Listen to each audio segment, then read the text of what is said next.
Hello guys, 11/2/22 I am Riazul from Bishnupur. আজ আমি চলে এসেছি আমার শালির। আজ দেখতে পাচ্ছেন আইবুড়ো ভাত হচ্ছে। বিয়ের কয়েকদিন আগে থেকে বিভিন্ন বাড়িতে বাড়িতে নিমন্ত্রণ পড়ে এবং সেখানে নিয়ম অনুযায়ী তাকে খেতে হয়। এরপর যে যেমন পারে খাওয়াই। তো দেখতে পাচ্ছেন আমার শালি এসছেন আমার শ্বশুর বাড়িতে খেতে। খুব সুন্দরভাবে খাচ্ছে এবং আমার শাশুমা খাওয়াচ্ছে। অসাধারণ সুন্দরভাবে দেখানোর চেষ্টা করছি। এটা বিয়ের আগে খাওয়াতে হয়, তাই দেখতে পাচ্ছেন মেনু করেছে খুব সুন্দরভাবে। আপনাদেরকে আমি দেখানোর চেষ্টা করছি। বিয়ের 1 মাস আগের থেকে প্রত্যেকটা বাড়িতে বাড়িতে এই নিমন্ত্রণ হয়ে থাকি।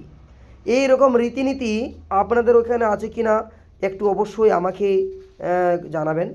আজ ভিডিও এই পর্যন্ত, ততক্ষণ টাটা, বাই বাই।